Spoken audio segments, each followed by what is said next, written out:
Peace and joy, guys. Welcome back to another video, Drumhiller Farms. And hey guys, I'm out here at the poultry operation again, and it's been less than 2 weeks since I just made a video out here, and I just can't get over this regrowth. I mean, this is crazy. I mean, we just brought cattle in here just shy of 2 weeks ago. So just shy of 2 weeks ago, we grazed this field right down non-selectively, and look at it. I mean, we're talking grass up to the knee pretty much. Just a beautiful, lush stand of amazing green grass. That's not what I wanted to show you in this video. I actually want to show you where we're grazing cattle, and I want you to take a look at that stuff, because we're talking about a 60-day rest on that stuff, and it is absolutely insane what this non-selective grazing has done for our operation. So stick around with me today. I appreciate you watching the video. Let's go.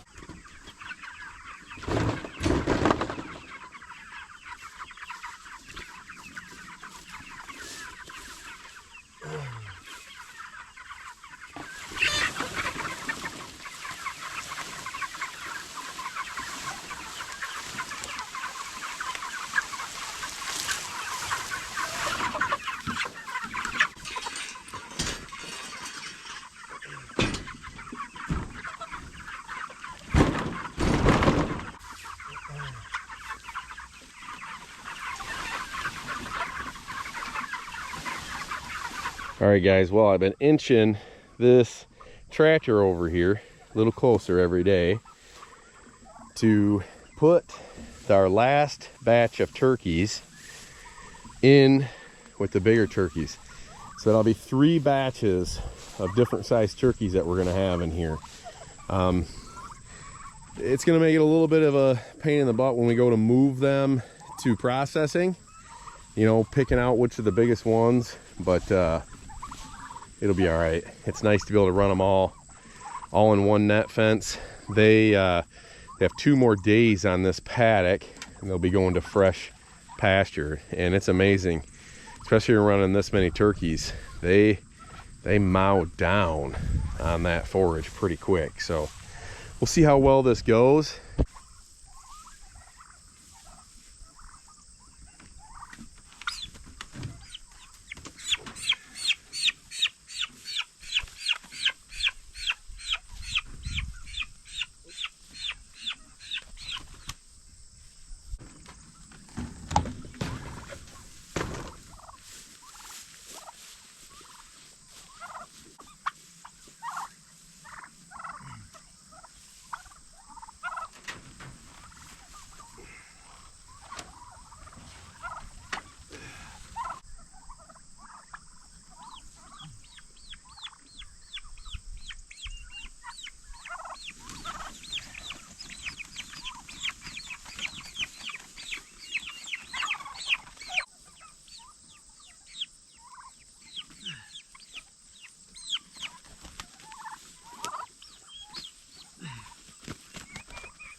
One more guy here.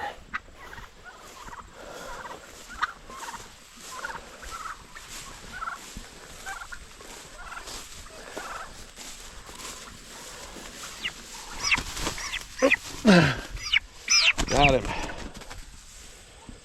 Now, these older ones, sometimes they'll pick on them smaller ones just for a couple hours, but I think they'll be all right. I'm gonna go ahead and put another feeder out here, because they're gonna need it. They're gonna be really mowing down on this feed, buddy. Here at the cattle, and whew, I gotta tell you, I'm flat out tired from walking one time down and one way back. This grass is so thick. But look at these cattle. I mean, look at the belly on that steer. Look at this cow. She is full. 312, she looks like she's just about ready to pop. I'm gonna walk you down here. I gotta put up my halfway fence. This is 100% leaf in this field. Grasses that are 24 to 36 inches tall. And while I'm walking down here, let's just walk through the part that's already been grazed. Look at this. Look at this. A little bit of a runny patty here and there. A little more than I want to see, but my goodness, look at the manure distribution. It's everywhere. It is flat everywhere. A little bit of stampede, a little bit of forage that they missed, but that's not too many spots that are like that. This is good. They didn't get down into the litter bank. They've got a nice even distribution. I gave them just a couple paces wider today, going into this next paddock. And honestly, now that I take another look at this, I think it just, the only problem was my morning paddock was just a little small. And of course, that's the first one I see. So I made a judgment call off of what that morning paddock looked like. I kind of had something in my head already from this morning. But now that I come down here, honestly, it's probably about the right size. So I can always dial back just a little bit tomorrow once I see how they're doing. But just look at this, guys. Look at this grass. It's up to my waist pretty much, and just thick. I mean, it's all leaf. 100% of that, it's all leaf. There's virtually no seed heads. I mean, there's one right here, but as far as I can see around me, other than this couple little Timothys, everything else is 100% leaf. Wow, what a beautiful thing. All right, just put up my halfway fence here. You can see the way we run our cattle is I put up one cell here, and then I divide it in about a third. So they have the first third of it in the morning, because they don't eat as much overnight here. This is the afternoon, so the afternoon move and into the morning, they don't eat as much as they do in the afternoon. So they got more grass in the afternoon than, well, I guess in their morning move than they do their afternoon. Hopefully you can make some sense of that. But I mean, I just can't get over this, guys. This is just some absolute, we're making huge gains on cattle in this. I mean, here, this stuff's up over my waist. You can see my post there. It's up to where you almost just can't see the post touching the line. And there's no stem to it hardly whatsoever. It's just pure leaf. Here's the cool thing. This is about a 65-day rest. No, I take that back. I don't know. I haven't thought about it enough. Somewhere between 60 and 70-day resting period. All right. So we're grazing along. We got stuff coming back after a week of set. 2 weeks. It's looking even better. We've had a beautiful year. And, you know, a lot of people say, well, you've had a beautiful year for growing grass. Yes, I have. And I'm going to take full advantage of that because it's looking to me like we should have about a good another 30 days, if not 40 days of good grass growing before we possibly see a frost. And we never know when that's going to come, but just historically. And so what we're leaving behind in another 30 days, it's going to be grazable again. It's going to be a beautiful grazable grass. And you know, we still have a ton of farm left to hit us, and we got a ton of farm behind us, and we're stockpiling a whole farm this year. And that's the ticket to this non-selective grazing. It's hit this acreage hard and let some rest. And you know, some people think you're hitting it too hard. Well, just take a look at this. Has this been hit too hard? I mean, look at this, guys. This is almost pure clover. It's just, a lot of it has gone to seed, which is good, but it's just about pure stand of clover. As far as I look out, I mean, I just can't get over it. It's just absolutely amazing. Guys, before I did ultra high density grazing, and I was trying to do the clip and go, or the leave a third, trample a third, eat a third, I'd come in here, at best I'd get 4 to 5 moves, at best 5 moves in this field. This time of year, oh my goodness, just look at it. Look at that. Oh my gosh, look at this blade.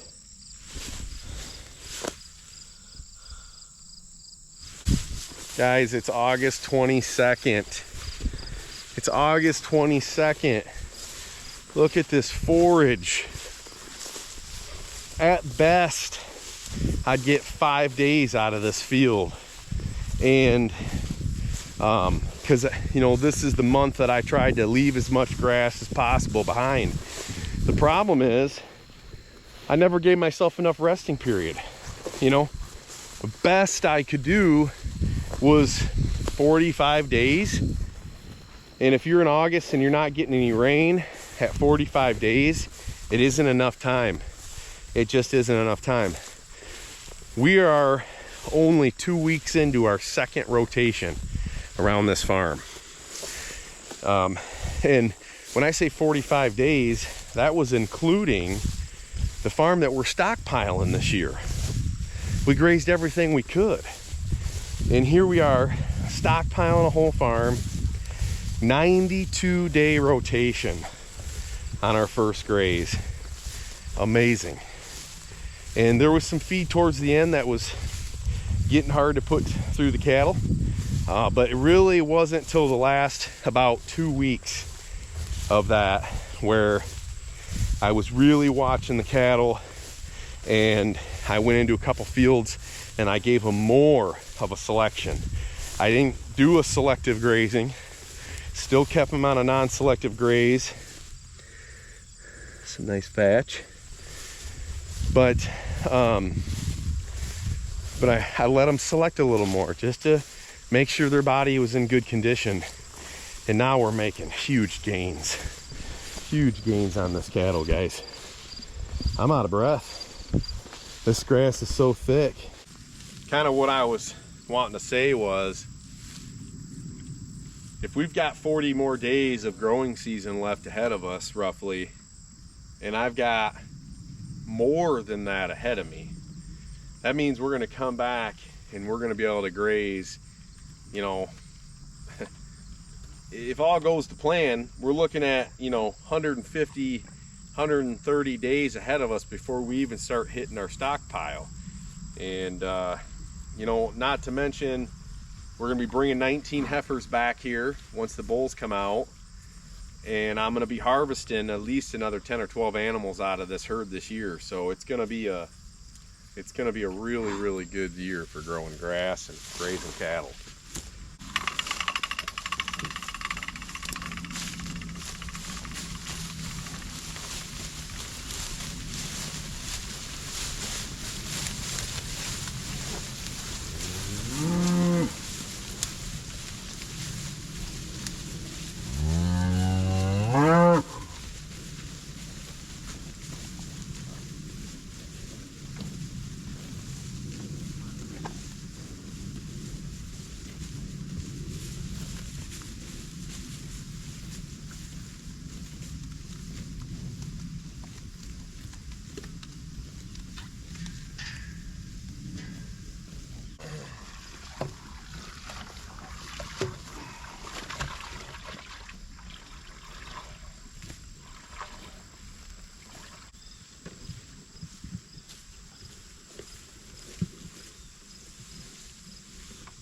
spool. Here's how we're making our spools hot.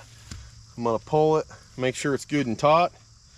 Just gonna wrap it around this hook about 3 or 4 times. I like to lock my spool. I'm just gonna hook it right there on that fence. Now that's hot. I got my water tank, got a frost free right there. It's only about 40 foot away. And guys, you see all those birds over there? I don't know if you can see those, but they're over here. They're over there because I'm in the field, but they're eating all the flies on the manure.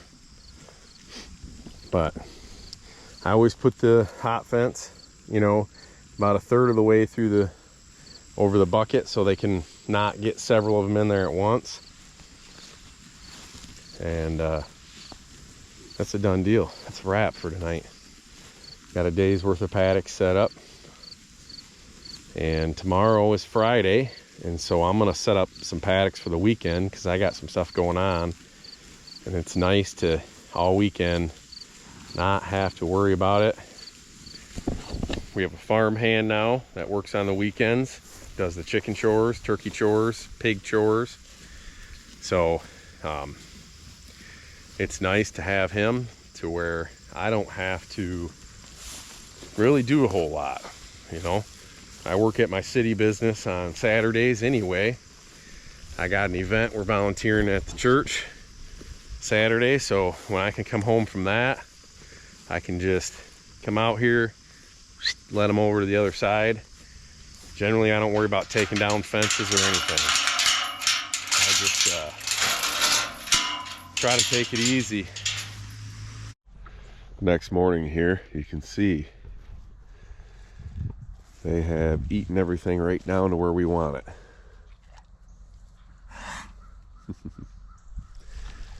Everybody's laying down very happy and very content. So what I want to do is get them up so that they do that right there. That's about a perfect pat right there. Nice little dimple in it. Get them up, get them to poop, get them to pee over here on this old paddock before they go into their new paddock for the day. So get up, guys, come on. This will only take us 5 minutes or so, and they'll get up, they'll do a stretch, and then they'll normally take a poop.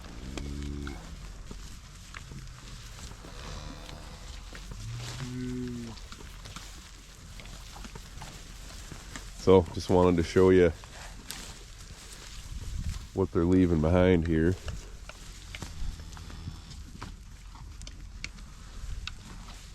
This is about exactly what we want. And here they go into this beautiful paddock here.